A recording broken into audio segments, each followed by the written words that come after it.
राजस्थान में भील प्रदेश की मांग दिनों दिन तेज होती जा रही है। बीजेपी सांसद राजकुमार रोत और उनकी पार्टी के तमाम नेता लगातार इस आवाज को बुलंद करने में लगे हुए हैं। राजस्थान विधानसभा में भी ये मुद्दा उठाया गया था। एक और जहां बीजेपी नेता आदिवासियों को हिंदू बताने में लगे हुए हैं, तो वहीं दूसरी ओर भारत आदिवासी पार्टी के नेता लगातार कह रहे हैं कि वो हिंदू नहीं है। अगर हमारे पूर्वज सिर्फ नर्क बजाता, भजन करता, सिर्फ भक्ति करता, तो क्या इस बात से अंग्रेजों को दिक्कत थी क्या?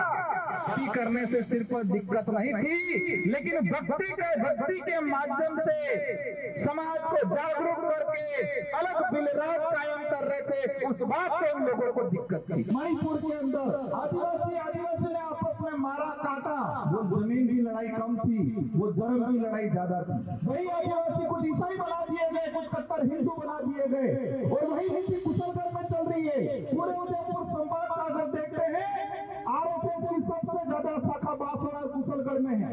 और दूसरा भी जो मामला चल रहा है वही है।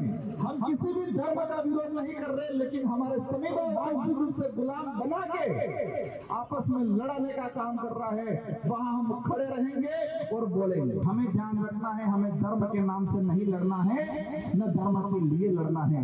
हमको जल जंगल जमीन के लिए लड़ना है, धर्म के लिए नहीं लड़ना है। अब इसको लेकर बीजेपी की ओर से फिर से बयान आया है, जो इन दिनों चर्चा में है। दरअसल कैबिनेट मंत्री बाबूलाल खराड़ी ने कहा कि वो कहते हैं आदिवासी हिंदू नहीं है। पहले तुम बताओ किसकी संतान हो, पूर्वज क्या करते थे, भूल गए हो क्या? हमारे पूर्वज तो राम राम करते थे, जय गुरु करते हैं, जय सीताराम कहते थे, जय श्री कृष्ण करते हैं। मंत्री खराड़ी सहित बीजेपी के अन्य पदाधिकारियों ने भी कई तर्क देते हुए आदिवासियों को हिंदू बताया। खराड़ी ने भील प्रदेश की मांग का खुलकर विरोध किया।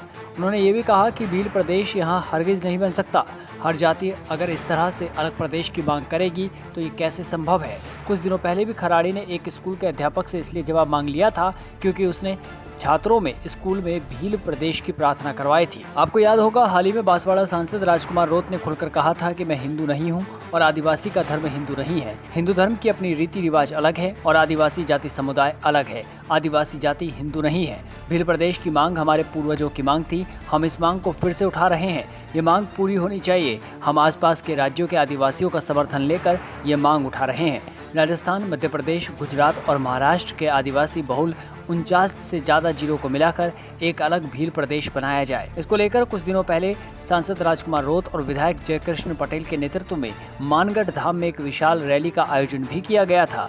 इस रैली में राजस्थान के अलावा गुजरात, मध्य प्रदेश सहित कई राज्यों के आदिवासी समाज के लोग शामिल हुए थे। रैली में भील प्रदेश की मांग को लेकर एक नए संघर्ष का ऐलान किया गया था। सांसद बनने के बाद से ही राजकुमार रोत इस मांग को लेकर मुखर रहे हैं। उन्होंने कहा कि भील प्रदेश बनाना उनका पहला मकसद है। यहाँ तक कि उन्होंने लोकसभा में शपथ ग्रहण के दौरान भी जय भील प्रदेश, जय जोहार का नारा लगाया था। भारत आदिवासी पार्टी से जुड़े लोगों का कहना है कि जल, जमीन, जंगल पर हमारा हक है। इस क्षेत्र में 5वीं अनुसूची लागू की जाए। भील प्रदेश की मांग विधानसभा और लोकसभा में भी उठाई गई थी। इसका फायदा पार्टी की लोकसभा और विधानसभा उपचुनाव में मिला था। आप राजस्थान के किस जिले से हैं और आप भील प्रदेश की मांग को लेकर क्या सोचते हैं, हमें कमेंट करके जरूर बताइए। खबर पसंद आई हो तो आपके अपने चैनल पॉलिटिकल पंचायत को लाइक, शेयर, सब्सक्राइब करना ना भूलें। धन्यवाद।